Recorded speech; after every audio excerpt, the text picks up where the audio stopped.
Shalom Bapak, Ibu, dan Saudara yang dikasihi dalam Yesus Kristus. Saat ini kita kembali dalam renungan singkat. Sebelum merenungkan firman Tuhan, mari kita berdoa. Tuhan Yesus yang baik, terima kasih Tuhan, Engkau berikan kesempatan kepada kami untuk kembali merenungkan sedikit dari firman-Mu. Biar Engkau yang berbicara dan biar Engkau yang menyempurnakannya Bapa, untuk kami dapat mengerti firman-Mu. Terima kasih Tuhan Yesus, yang di dalam nama Tuhan Yesus Kristus kami berdoa. Amin. Tema kita siang hari ini adalah iman yang membawa kemenangan, yang diambil dari 1 Yohanes 5 ayat 4 dan 5. Sebab semua yang lahir dari Allah mengalahkan dunia, dan inilah kemenangan yang mengalahkan dunia, iman kita. Siapakah yang mengalahkan dunia selain daripada dia yang percaya bahwa Yesus adalah anak Allah? Kita sebagai orang yang percaya mendambakan hidup yang berkemenangan. Tetapi seringkali kita masih labil dalam kehidupan rohani kita. Kita sering kalah. Memang kita bisa menang juga, tetapi mungkin lebih sering kita kalah ya dalam pencobaan. Kita seringkali jatuh bangun dalam kesalahan yang sama. 1 Yohanes 5 mengajarkan 3 cara untuk hidup berkemenangan di atas dunia ini. Nah, dunia ini bukan dalam arti sempit ya, bahwa dunia yang kita tinggali atau dunia secara pengertian jasmani, tetapi lebih luas, yaitu pola hidup yang bertentangan dengan firman Tuhan, atau yang bisa kita sebut dengan pola hidup duniawi. 3 jenis keinginan manusia di dunia ini, yaitu adalah keinginan mata, keinginan daging, serta keangkuhan hidup. 3 hal ini adalah musuh besar kita. Jadi kalau kita mau hidup berkemenangan, kita harus mengalahkan musuh terbesar kita ini. Nah, inilah yang diajarkan oleh kitab Yohanes. Bagaimana caranya untuk meraih kemenangan, untuk kita mengalahkan musuh besar kita ini.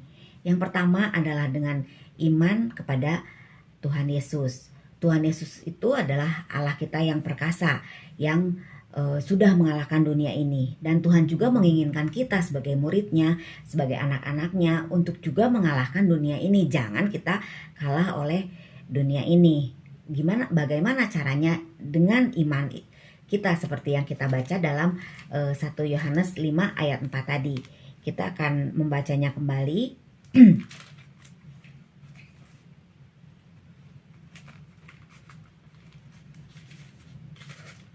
1 Yohanes 5 ayat 4. Sebab semua yang lahir dari Allah mengalahkan dunia. Dan inilah kemenangan yang mengalahkan dunia, iman kita. Jadi yang pertama dengan iman kepada Yesus Kristus, dan yang kedua adalah dengan lahir baru.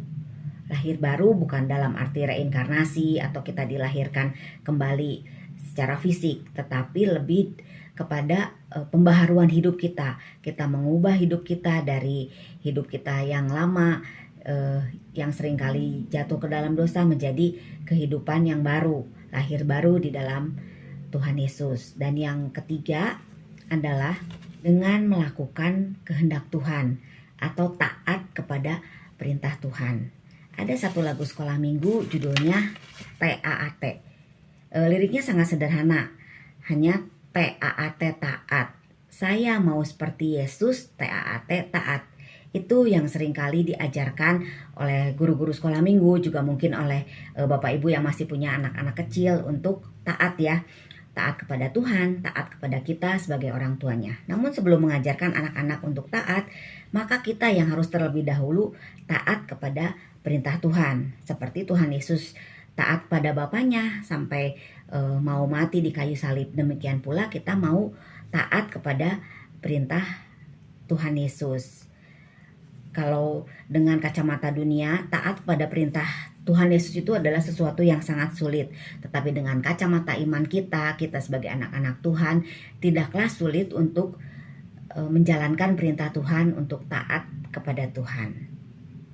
Demikian firman Tuhan hari ini, yang mengajarkan kita untuk senantiasa memiliki iman dan mau memperbaharui hidup kita, serta mau taat kepada Tuhan untuk kita memiliki iman yang berkemenangan. Sebelum menutup firman Tuhan hari ini, kita diingatkan bahwa hari ini tanggal 11 September adalah hari ulang tahun Sekolah Minggu GKI Cimahi yang ke-74. 74 tahun Tuhan sudah menyertai perjalanan Sekolah Minggu GKI Cimahi. Mungkin ada di antara Bapak Ibu yang dulu juga sekolah minggu di GKI Cimahi dan sekarang Bapak Ibu sudah menjadi orang tua, mungkin malah sudah menjadi opa oma. Nah, tetapi kita mau bersyukur bahwa sampai saat ini Tuhan Yesus senantiasa menyertai Sekolah Minggu GKI Cimahi.